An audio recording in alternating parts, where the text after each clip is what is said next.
Olá vocês, como vocês estão? Pois eu vou bem. Está começando mais um episódio desse podcast Você Lírico e Eu Poético. Eu tô esquecendo o nome dos podcasts. Esse podcast que é o episódio 26. Episódio 26.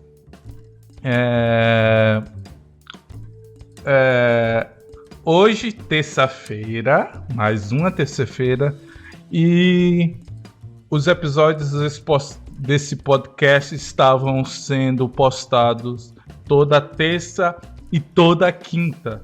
Agora vão ser postados apenas nas terça-feiras, porque eu não estou aguentando, não estou conseguindo dar conta da demanda desse podcast, desse quinta. Porque eu faço o roteiro, eu vou atrás dos convidados, eu gravo o podcast, eu edito, eu renderizo pro YouTube, eu que posto, eu tudo. Então vai ser só um episódio por semana novamente, então é toda terça.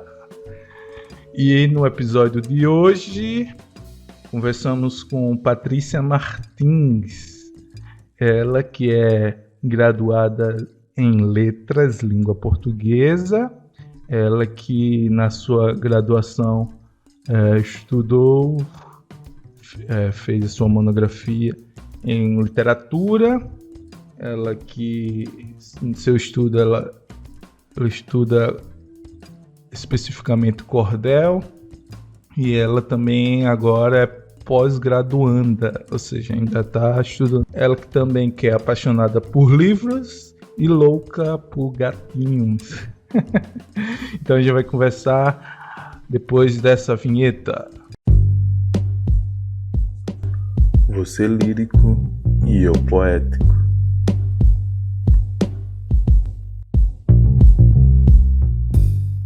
Primeiramente, bom dia para você. Bom dia para você também. E eu agradeço você aceitar o convite e participar desse podcast. Para mim é uma honra ajudar você nesse trabalho. Obrigado.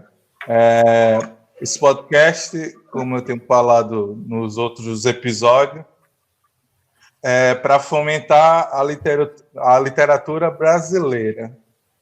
Então, nessa temporada, eu tenho conversado com professores de língua portuguesa que têm um trabalho com literatura. Eu tenho conversado com escritores e estou tentando conversar com poetas também. Ainda não consegui conversar com poetas. Eu só conversei até agora com professores de língua portuguesa e escritores. Mas a gente está tentando pegar os contatos aí para conversar também. Depois eu passo um contato de um poeta super bacana. Certo, eu agradeço.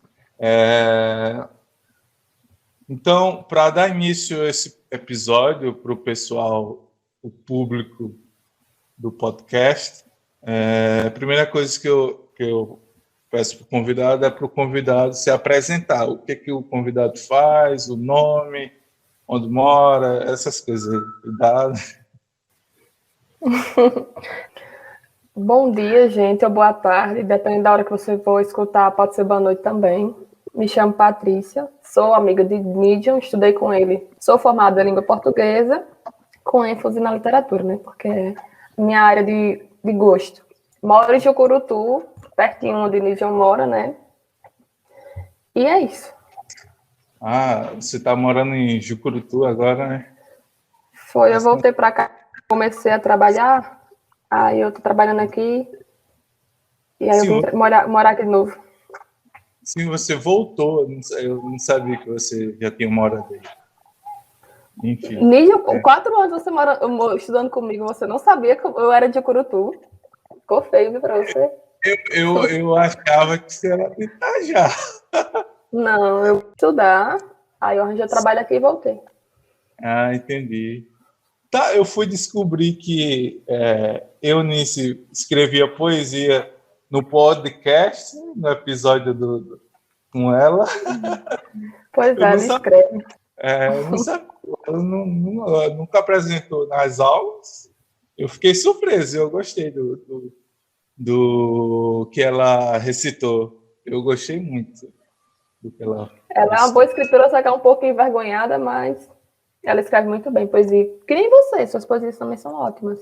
Eu falei para ela publicar no Wattpad, que é simples, você digita lá o seu poema, bota uma capa lá, pronto.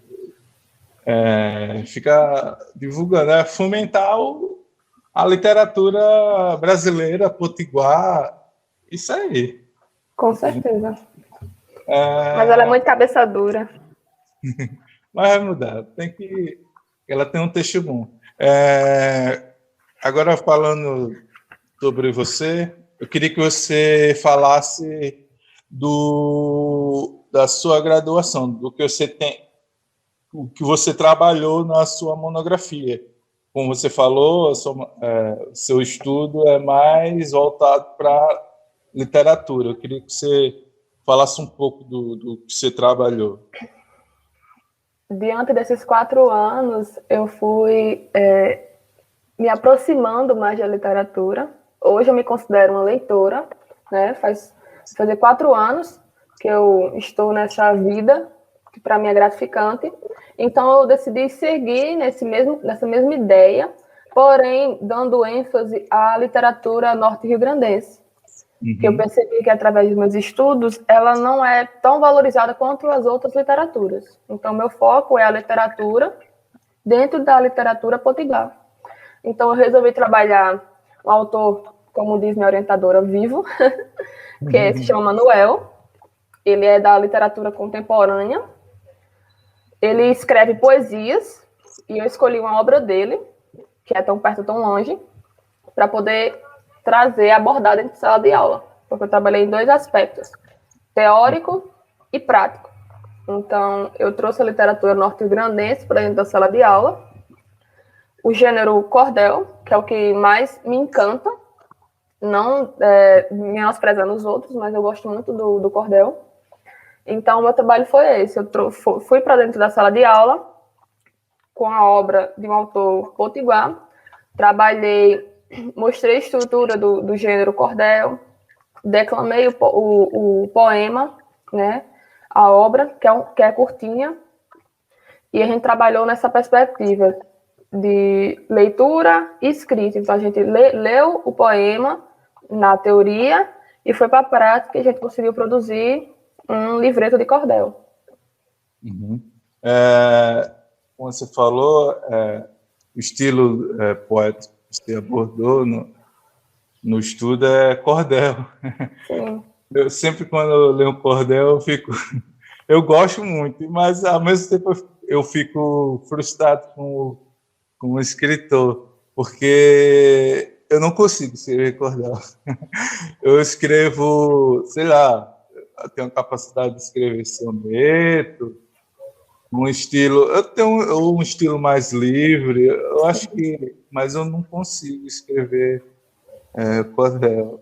O cordel no estilo como é padrão, né, que é a cestilha, é bem interessante, mas como você já é escritor, né, já tem um livro, escreve poemas, talvez fosse mais fácil até pular para esse gênero do cordel, trazer, mas para mim, que sou só apreciadora, pesquisadora da área, eu tenho muita vontade, tipo assim, eu queria muito saber escrever esse estilo, só que eu tenho muito medo de fazer e ser criticada, nessa questão aí, porque não que eu tenha medo das críticas dos outros, que para mim é irrelevante.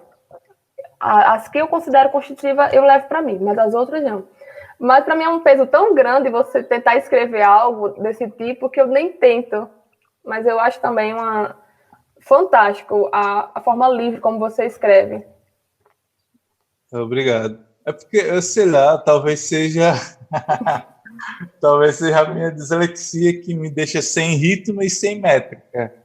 Então, até para recitar, eu não sou muito desse poeta que gosta de recitar. Eu gosto mais de brincar com as palavras e as estruturas, assim. Sim, eu sou que nem você, só não escrevo. Eu não gosto muito de recitar, não sou dessa área, né? Mas eu gosto muito de ler e apreciar. Eu fico do lado de cá da história.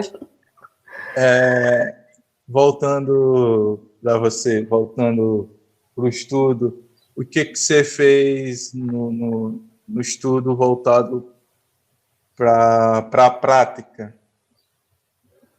Para a prática, a minha intenção era fazer com que eles conhecessem a literatura norte-riograndense, apesar da a gente morar no Rio Grande do Norte, ela não é tão conhecida. Se você for pegar autores mais antigos, um dos nomes mais famosos é Câmara Cascudo, Renato Caldas, Níria Floresta, só que para crianças, para adolescentes, esses nomes nem existem. Então, minha ideia era fazer com que eles conhecessem mais. Eu tive a grande honra de trabalhar junto com o pessoal da Sociedade Literária, que é o clube de leitura que eu faço parte, juntamente com a escola aqui do distrito de Jucurutu, que é Boicelado. Então, trabalhei junto com os alunos de lá da escola, que também faziam parte da Sociedade Literária, então eles já tinham uma bagagem literária um pouquinho maior, né? Foi mais fácil para eles compreenderem a importância dessa literatura, trazer um autor contemporâneo também, para mostrar que a literatura norte-riograndense ainda vive, e vive muito bem, claro. Tem vários autores com bagagens incríveis, tanto Manuel como Antônio Francisco, que é um dos mais conhecidos nessa área da contemporaneidade. Então, minha ideia era trazer isso, mostrar a importância e também trabalhar em cima da questão da escrita e leitura, que findou no folheto de cordel produzido por eles. Uhum. Como você falou, que os autores, poetas, escritores, potiguar sequer existe para as crianças. Na minha vida escolar, eu conheci o poeta Renato Caldas por causa que eu estudava na escola poeta Renato Caldas, que é o Kaique.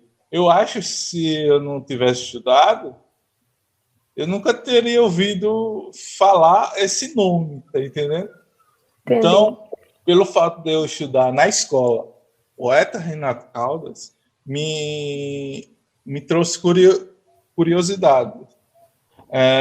Então, eu comecei a buscar poesia, escrever poesia, porque eu estudei nessa escola.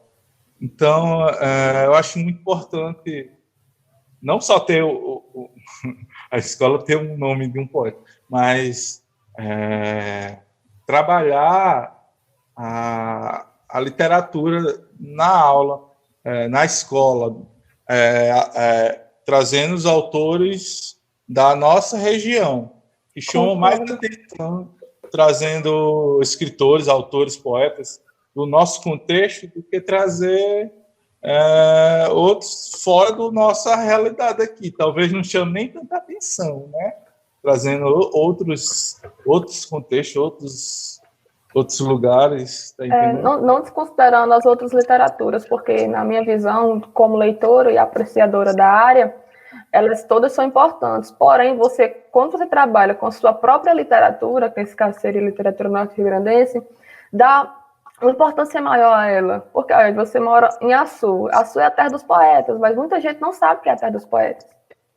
Para você ver qual a importância que se tem em trabalhar isso em sala de aula. Você chega no ensino médio, sai do ensino médio, se você entrar num curso de língua portuguesa como o nosso, você vai ver literatura, mas o foco na nossa literatura vai só para a literatura portuguesa, brasileira, A1, 2, 3, A4, e se a gente tiver sorte, a gente vê literatura potiguar, sendo que o curso é dentro do Rio Grande do Norte e a disciplina é optativa.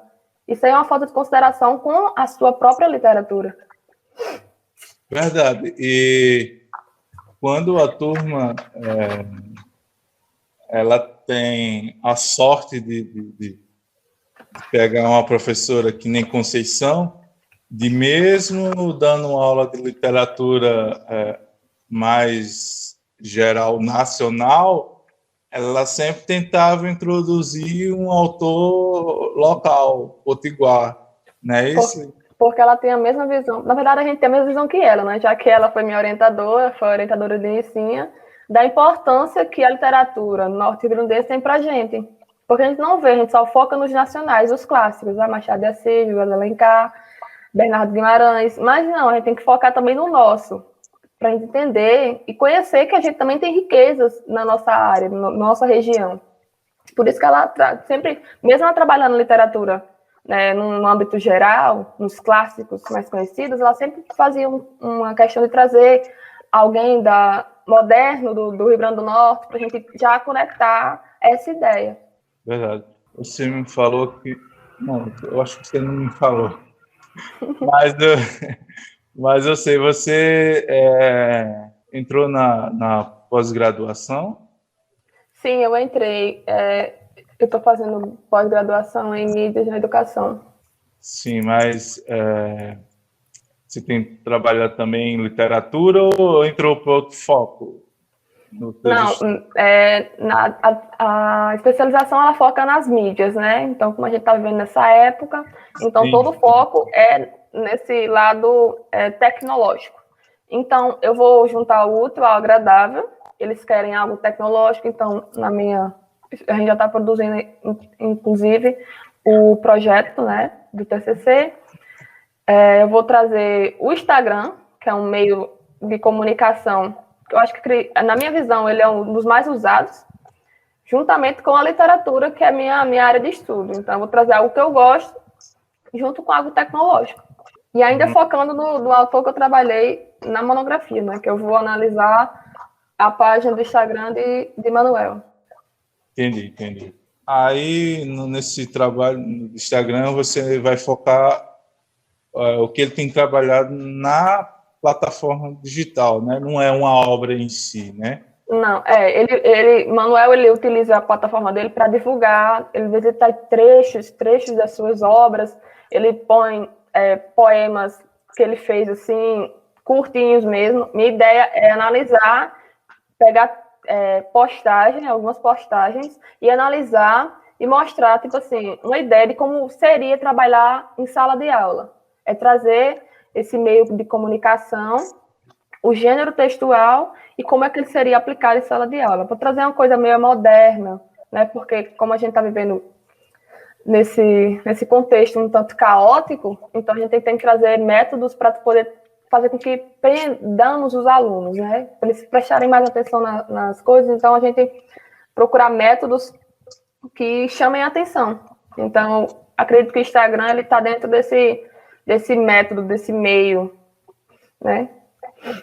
Verdade. Eu tenho usado bastante o meu Instagram, mas nesse sentido.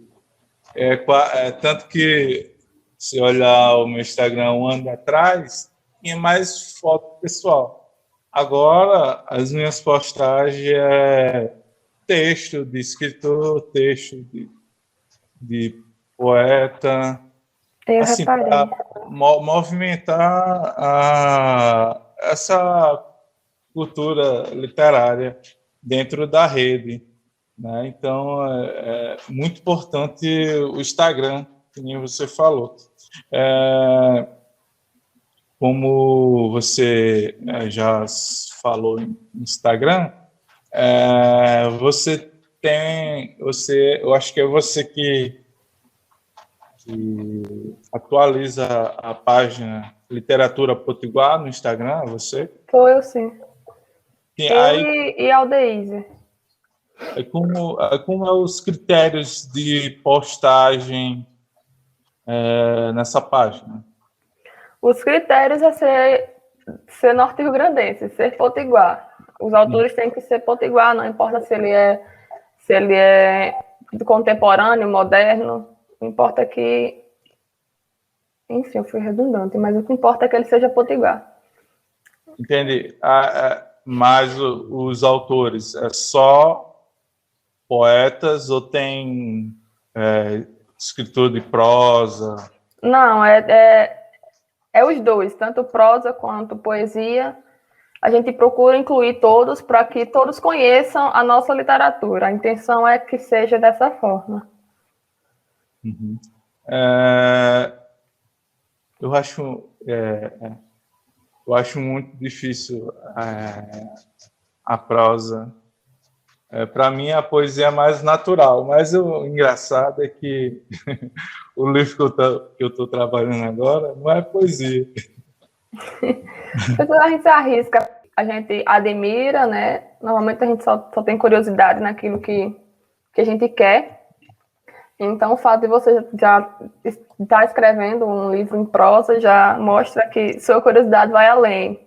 Então, você colocou em prática ela. Mas eu tive muito medo de botar isso para frente, porque a priori eu escrevi como uma terapia, foi durante a faculdade. Ou seja, eu demorei 3 anos para concluir e eu deixava no AutoPad. Aí quando eu vi a quantidade de visualização, aí também nessa pandemia foi quando veio a ideia de publicar físico. Mas eu ainda estou com aquele sentimento de medo. Assim, não, eu acho que não estava bom para publicar. Mas eu acredito que esse sentimento serve para qualquer autor quando vai postar. Nem que seja o 10º livro do autor, sempre tem aquele frio na barriga de será que vai agradar? Mas é bom a gente fazer isso para arriscar, né? A gente só consegue conquistar as coisas se você arriscar, se você tentar. Ficar só no pensamento de que não vai dar certo, não flui. Verdade. Você separou um trecho de algum texto literário para a gente aqui? Eu trouxe um brasileiro, quanto eu separei o do meu autor favorito, que ele é francês, inclusive. Eu tenho muito apreço pela obra. A primeira vez que eu li, inclusive, eu estou relendo novamente. E eu trouxe também o de Manuel, que foi o autor que eu trabalhei na minha monografia, e eu admiro muito ele como pessoa e como escritor. Uhum. Se você me disponibilizar, eu posso ler os dois. Pode ler. Já teve convidado aqui que já leu 2. Aqui é solto, aqui não tem roteiro, não. Pode ler. Eu separei uma citação do livro Os Miseráveis, de Victor Hugo, que ela diz assim: há um grande tumulto, um falatório dentro de nós, mas nossos lábios permanecem fechados. As realidades da alma, por não serem vistas e palpáveis, não deixam de ser realidade. Eu achei bem interessante quando eu li que a gente tem uma noção de que tudo que a gente sente, mesmo, eu falo uma coisa, eu estou sentindo isso. O fato dela não ser demonstrada, às vezes faz com que outras pessoas não acreditem naquilo que a gente está sentindo. Só que, como o Victor Hugo falou, mesmo ela não sendo palpável, ela é real. Eu gostei bem bastante dela, por isso que eu trouxe ela para expor aqui. E o de Manuel é um soneto. Inclusive, a gente estava falando sobre, né? É um dos gêneros que eu tenho mais dificuldade para declamar, mas eu trouxe porque eu gosto muito dele. Soneto, o título do soneto é Brasil. Quanto ganha um ministro da injustiça? Quantos leitos faltando no hospital? Quantos mortos na lama da cobiça? Captastes o poder do capital? Qual é a sigla que serves a postiça? Teu partido partiu teu ideal? No lixão, quando alguém janta carniça, em Brasília, um ladrão banca o boçal. Tanta empresa devendo a previdência, tantos votos comprados na assistência, teu salário roubado, e o que cobrestes? Não, descobrestes. Só que a bolsa subiu, atingiu picos, que países pobres se matam pelos ricos e que os ricos só crescem sobre os pobres. Maravilhoso o texto. O soneto é meio... Ele é meio difícil de declamar, eu acabo me perdendo quando vai entrando no primeiro, terceiro, aí minha rima vai embora. É porque tem outro ritmo, tem outra métrica. Você acostumada com o gênero da cestilha, né? Que tem aquela rima assim, aí quando chega no soneto dá um pouquinho balanceada, mas o que vale é a intenção de declamar o poema e o fato de vocês terem compreendido. É verdade. O ritmo que você tentou colocar no texto é o ritmo do cordel, se você pensar. Já pela questão do costume. Eu já sou o contrário, eu não consigo dar o ritmo na leitura do cordel. Cada um com suas deficiências. Se pode dizer assim, né?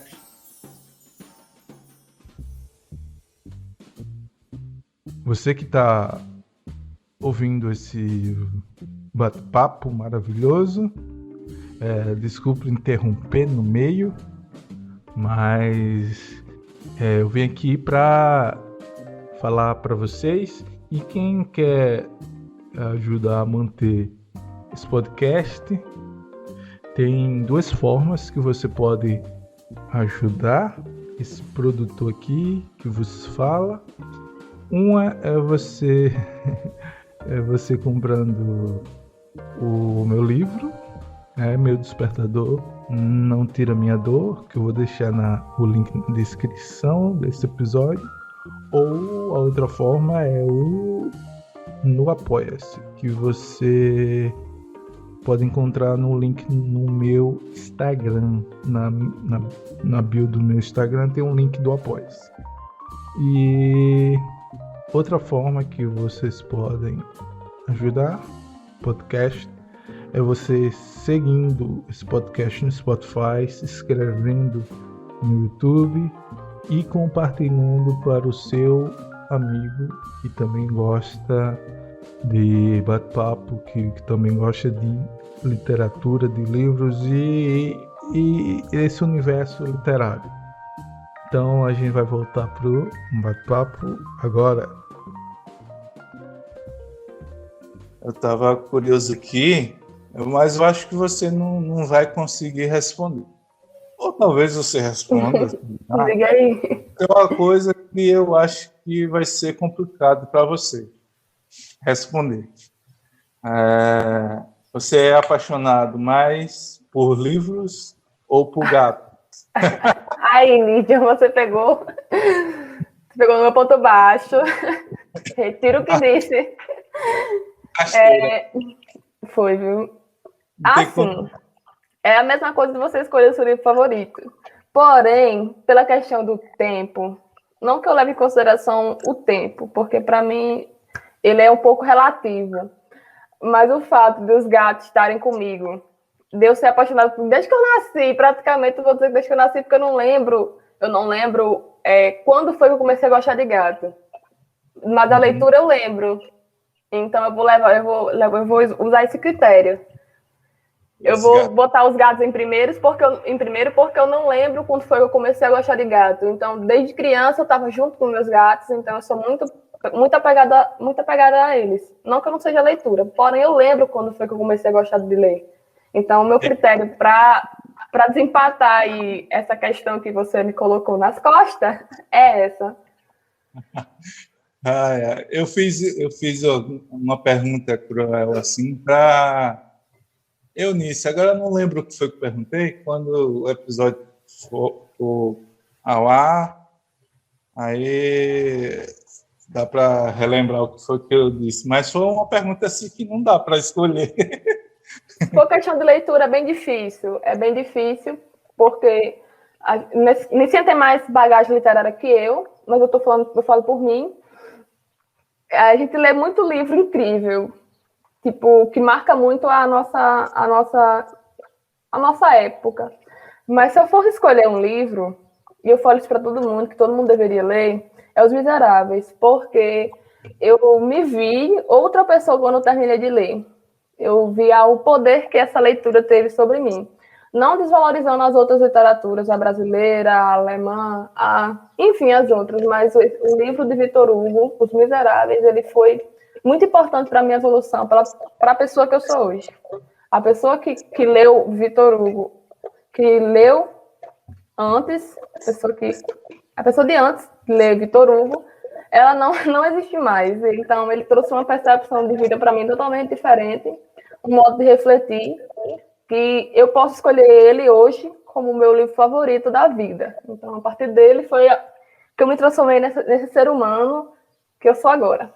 Inclusive, eu estou relendo para já ver com outros olhos a obra. Tem obra que vale a pena reler. Eu já reli, acho que o livro que eu mais li na minha vida foi O Triste Fim de Policarpo Quaresma. Eu acho que eu já li 3 ou 4 vezes. Lima Barreto. Lima Barreto. Eu conheço, não conheço a obra, mas eu conheço o autor. É tipo assim, porque quando eu falo, meu livro favorito é Os Miseráveis, e quando eu vou falar o número de páginas, o povo se assusta. E você está relendo novamente 1.500 páginas, falando, Porque quando eu li, para mim, 1.500 páginas não foram, tipo, Victor Hugo podia escrever mais 1.000.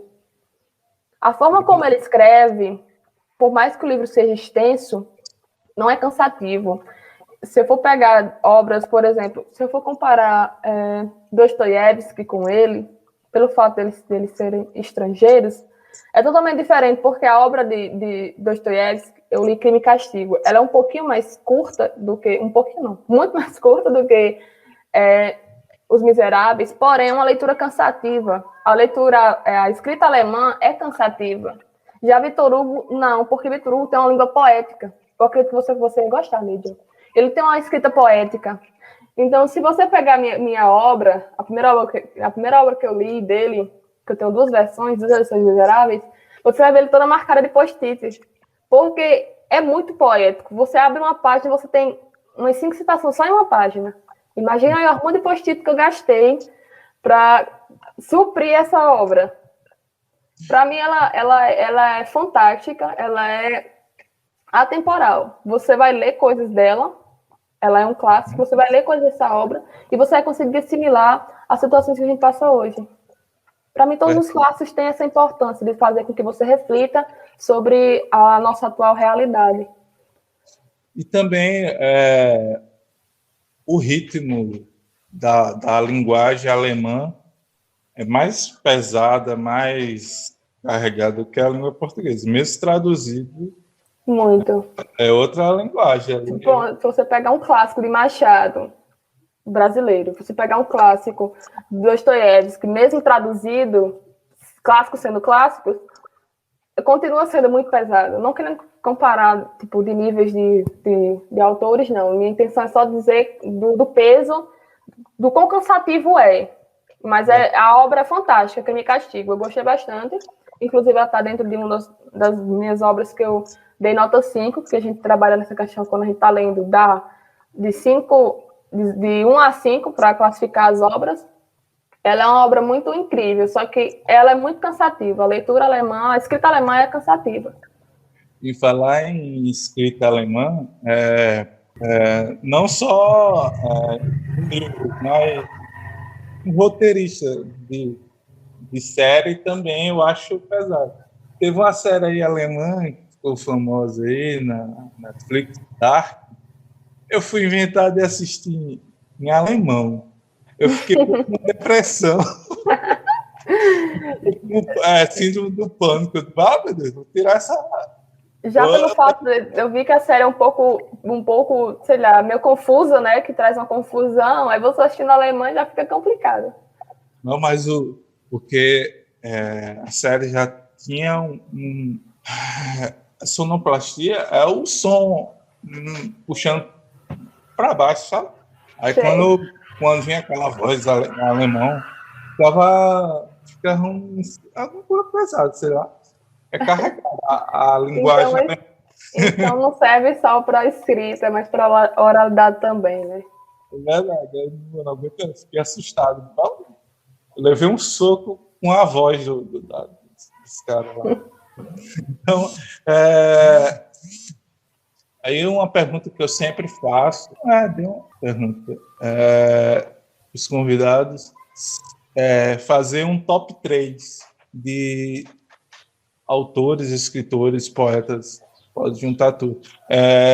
A pessoa fica à vontade se quer fazer um top 3 de top 3 nacional ou um top 3 internacional ou misto, um top 3 misto. Eu vou fazer separado porque se eu for colocar, se eu colocar se eu colocar junto, os autores vão ficar magoados. Lá no túmulo deles vão ficar se remexendo. Nacional, eu tenho muito apreço, vou colocar em primeiro, porque quando eu reli a obra, eu senti a importância dela dentro do contexto a qual ela foi escrita, que é o 15 de Raquel Queiroz. Vou colocar Raquel em primeiro. Uhum. Vou colocar Manuel em segundo, pelo fato de eu ser apaixonada pela escrita dele, né? E em terceiro, eu vou colocar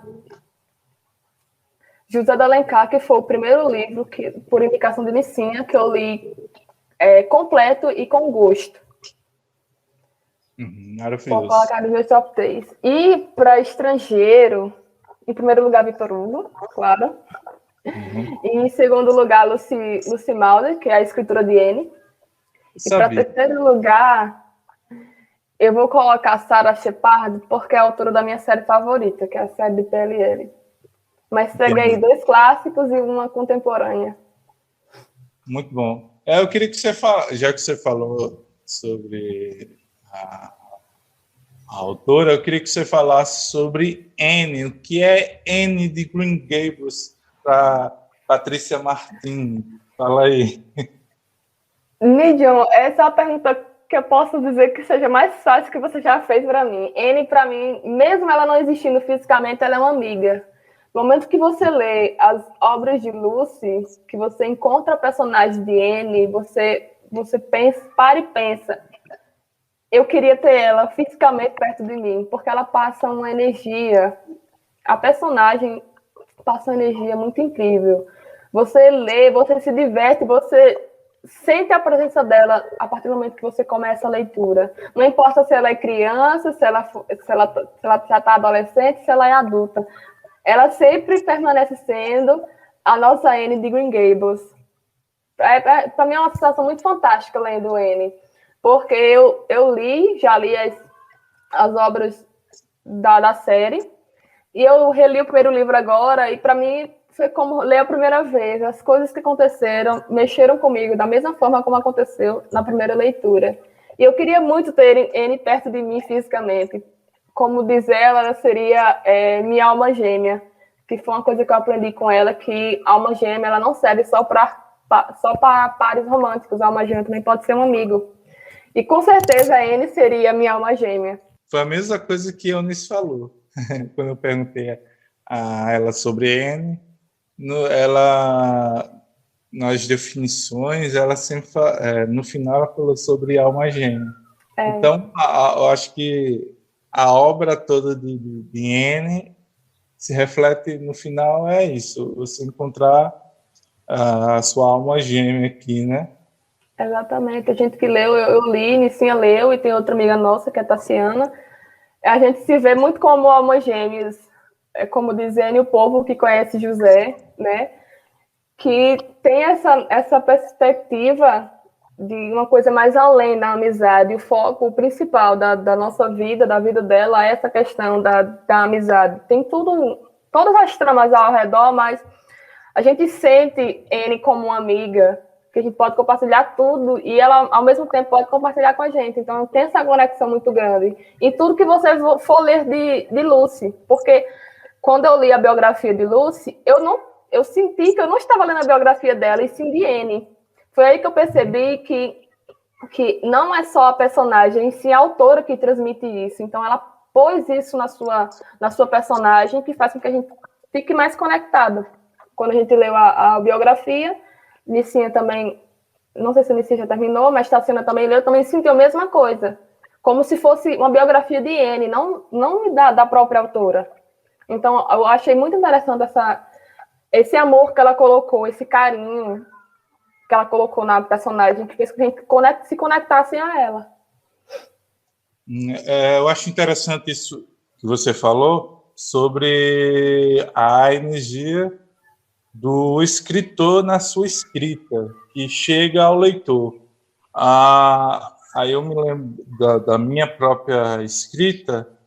Uma das minhas preocupações com esse livro que eu estou trabalhando agora era qual a energia chegar nos leitores, porque quando eu estava escrevendo, eu estava passando muita coisa pesada na minha mente, tá entendendo?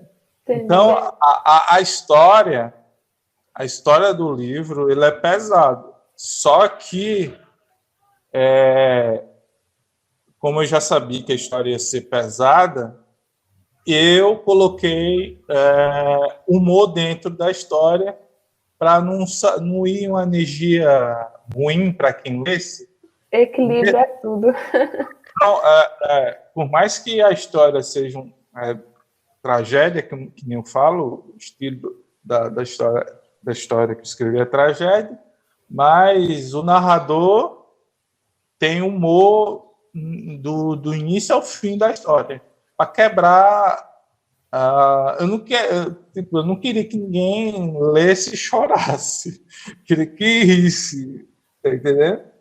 Nídio, eu falo como experiência de leitura de um bom tempinho, que o livro, quanto mais drástico, quanto mais faça sofrer o leitor, para mim ele é melhor. Porque, tipo, eu senti todas as dores que foram passadas dentro da obra dos Miseráveis, tanto senti quando lendo ele. Para mim, a obra que faz com que eu reflita mais, que eu sinta mais, eu trago uma importância maior, porque ela, tipo, através da escrita do autor, o leitor pode se transformar. Sua obra, você disse que ela tem esse tom de tragédia, né? Traz isso, mas você também usa o humor para amenizar as situações. E eu acho importante trazer, por exemplo, quando o autor realmente se entrega dentro da obra. Não faz uma obra só por fazer. Quando você consegue sentir tudo que está dentro da obra, para mim, ela chegou, como a gente traz na sociedade, a 5 estrelas. Você consegue sentir tudo que está ali dentro, mesmo não sendo você. Para mim é muito importante essa conexão que traz a obra, o autor e o leitor. Verdade. O primeiro episódio dessa temporada foi com o Joctan. E Joctan, ele foi o revisor do meu livro, e no episódio ele fala que quem me conhece, pelo menos teve contato alguma vez na vida, e lê, isso palavra dele, não minha, que eu não sei. Ele disse que quem teve contato comigo e lesse a obra ia ver eu dentro da obra, não no personagem, não, mas na obra em si. Mas é interessante. Eu não tenho essa percepção. Se eu ler a obra, eu não tenho essa percepção que Joctan falou. Mas que nem quando você faz um trabalho que você vai ler, reler, você lê, relê novamente, e você não encontra nada que faça com que você queira mudar alguma coisa, mas a partir do momento que outra pessoa lê, ela vai ver, tem uma visão diferente, porque ela não teve contato com a obra na construção dela. Então ela vai ter uma percepção totalmente diferente daquilo que você escreveu. Então, se ele viu isso, ele viu como leitor, e por conhecer você também, claro, que isso aí foi um bônus para ele compreender mais a obra. Mas ele viu pela perspectiva de leitor e de conhecido seu, amigo. Então tem essa noção. Verdade. É interessante que quando ele terminou de revisar o livro, ele veio perguntar para mim explicar o final. Eu disse, não vou explicar. O final é isso aí que você leu. Aí eu disse, o que é que você achou? Aí ele respondeu lá. Aí eu disse, tá certo. É isso aí, porque eu deixei um final Em para que aberto? sim, para as pessoas discutir o que foi o final. Tá entendendo? O que é aquilo que leu. Então eu não quis explicar para não estragar a literatura, eu não quis estragar, sabe? Talvez se eu explicasse, eu estragasse a leitura dele. Não é bom. Você deixa a pessoa imaginar, ter uma visão, por mais que não seja aquilo que o autor que pronto, você deixou um final aberto para o leitor ele imaginar as possíveis finais. Então, se você contar, acaba tirando a graça das coisas. Então, não é bom. Deixa o leitor criar.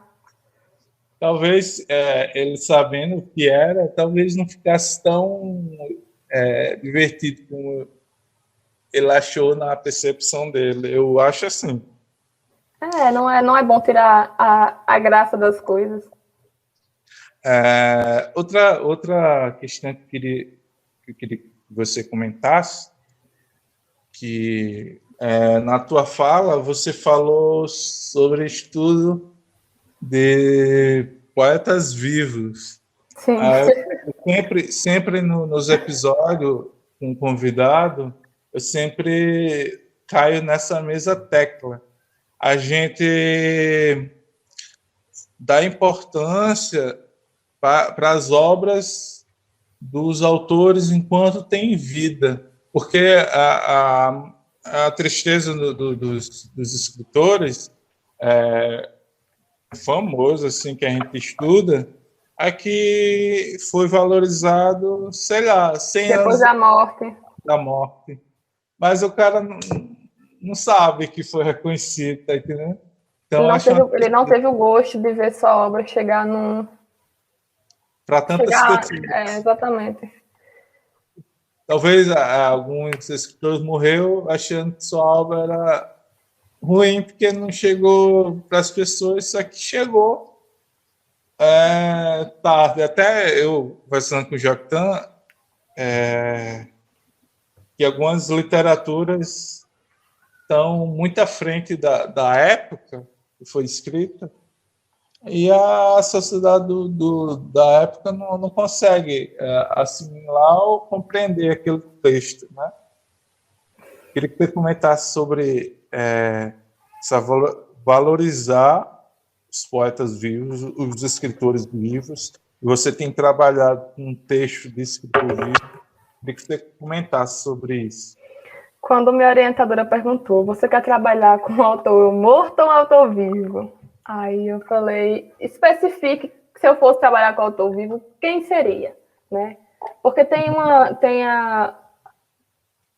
um impasse de você querer trabalhar uma obra de um autor vivo e ele, por exemplo, eu quis trabalhar com o Manuel, e se meu trabalho chegasse da Manuel e ele não gostasse, como é que seria? Entendeu? Eu fiquei mais ou menos assim, eu fiquei apreensiva. Mas depois eu conheci Manuel, eu fiquei mais calma. Eu vejo a importância de você trabalhar a literatura contemporânea, né? Com autores vivos, para mostrar que a literatura segue forte. Eu não tinha tanta proximidade na prosa contemporânea. Eu tive contato com um livro do autor chamado Gustavo Ávila. Eu li 2 obras dele. Eu li O Sorriso da Hiena e Quando a Luz se Apaga. E para mim foi fantástico, porque eu não tinha contato com a literatura brasileira contemporânea, a prosa, nesse caso.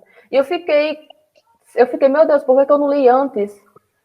É essa reação que eu queria que todos tivessem ao ler uma literatura contemporânea. Tipo, valorizar mesmo, porque eu estou falando como leitora, que para mim eu vou dizer essa palavra, que eu estou vergonhosa não ter tanta proximidade com a leitura contemporânea, tanto quanto eu tenho com os clássicos, que quando eu li, eu fiquei realmente surpresa com a escrita dele.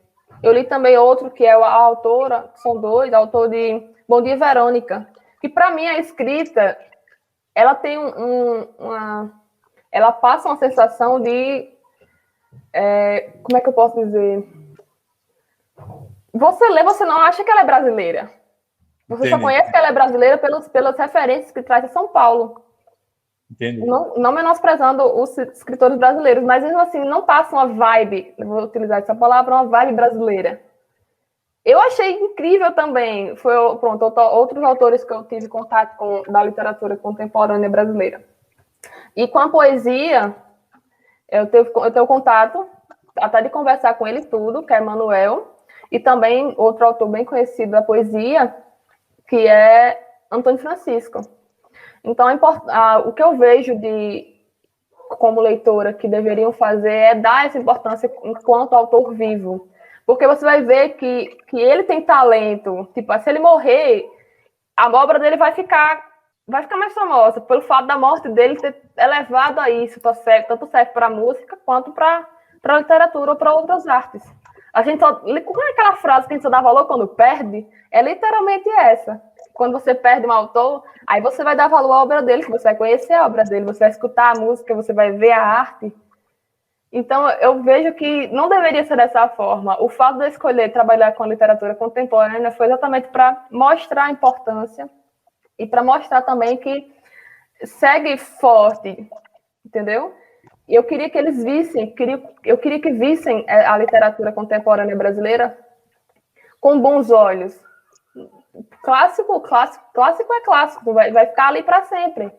Mas os de agora tem esse receio, de, como você tem, de colocar o seu livro nas prateleiras para vender, já pela essa desvalorização que há.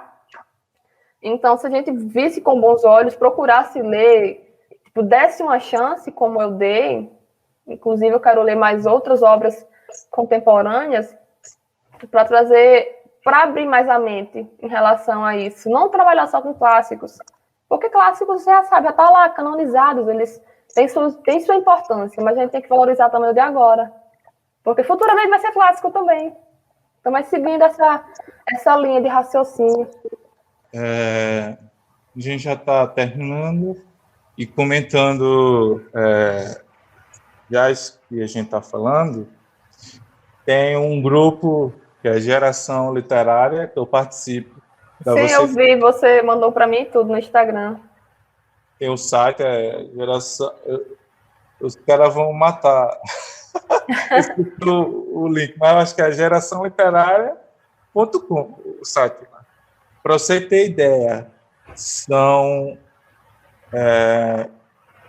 200 escritores nacionais nesse grupo. Todo dia entra a gente, entra escritor. Então, é muita gente. Na literatura nacional, a gente nem sabe. Tem gente de vários gêneros literários. Eu conversei com um e o gênero literário dele é terror. Tem quem gosta, eu não gosto. Eu já tenho ansiedade. Se eu ler terror, eu não durmo. Então, o que eu li era um romance policial, meio psicológico. Os 3 que eu li da literatura contemporânea, ele pega muito essa questão do... Não sei se você assistiu a série, se você já viu a série Bom Dia, Verônica.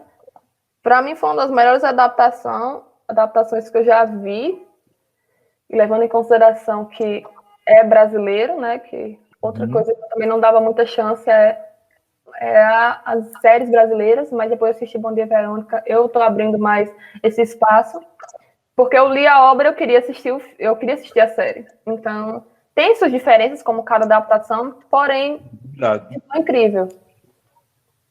Aí eu queria ver, tipo, dar essa oportunidade tanto para as séries brasileiras, porque eu não tenho esse gosto, mas quando eu assisti Bom Dia, Verônica, que eu também li a obra, para mim, ele também foi uma abertura.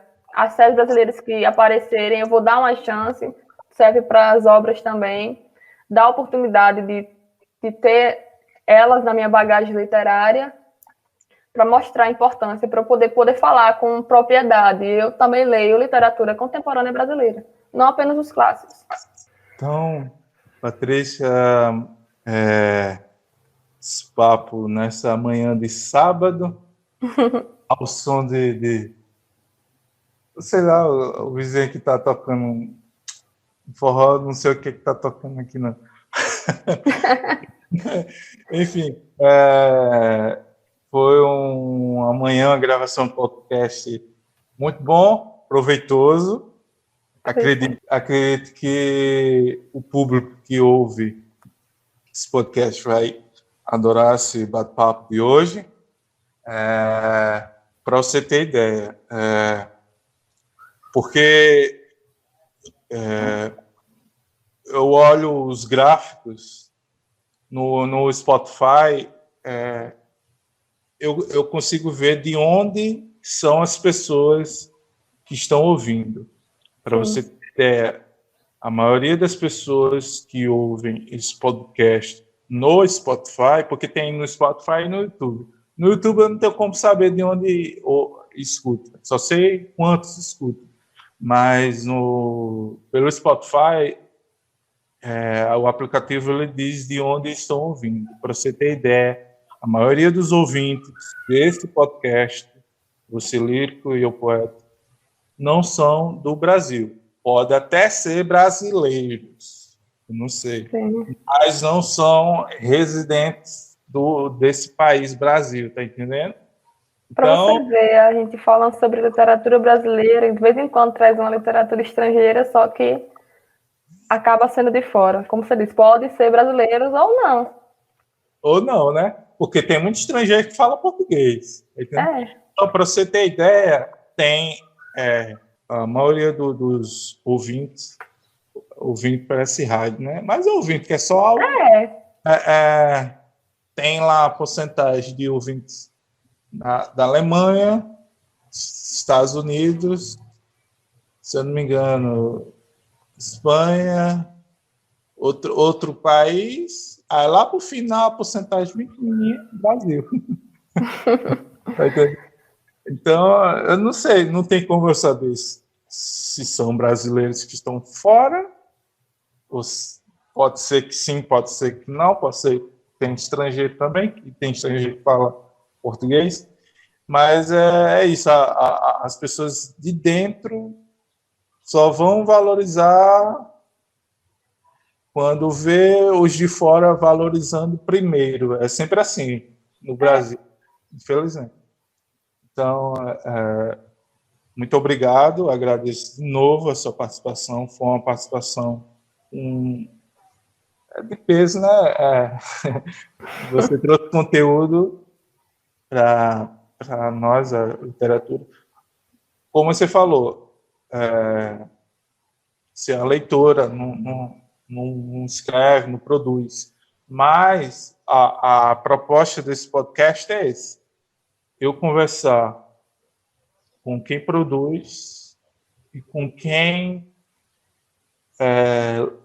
lê ou estuda, né? Então, o meu foco é conversar com professores de língua portuguesa que trabalham com literatura, com poetas e com os escritores. Eu ainda estou vendo se eu consigo conversar com algum poeta, mas o foco é esse, falar com esses 3 perfis de pessoas para a gente fomentar a nossa literatura, tanto potiguar como nacional, principalmente nacional. Então, obrigado. De nada, eu que agradeço o convite. E qualquer coisa, se quiser gravar outra, eu estou aqui à disposição para mais uma manhã de sábado. Muito obrigada.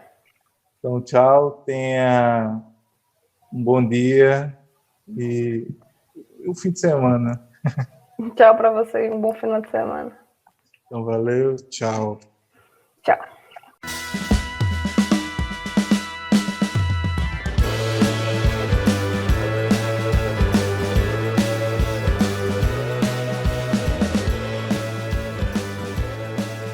Vocês que chegaram até aqui, obrigado mais uma vez por estar ouvindo esse podcast e eu agradeço muito vocês.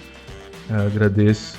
E mais uma vez, antes de encerrar, eu peço para você que está ouvindo no Spotify seguir esse podcast no Spotify e se inscrever no YouTube, caso você ouça no YouTube. E ambos compartilhem esse podcast para seus amigos. E mais uma vez, quem quer ajudar esse projeto, esse podcast de literatura, vocês podem me ajudar comprando o meu livro, Meu Despertador Não Tira Minha Dor, ou me ajudando no Apoia-se. As duas formas de ajuda vai estar linkado nesse episódio. E eu vou ficando por aqui, então valeu, tchau!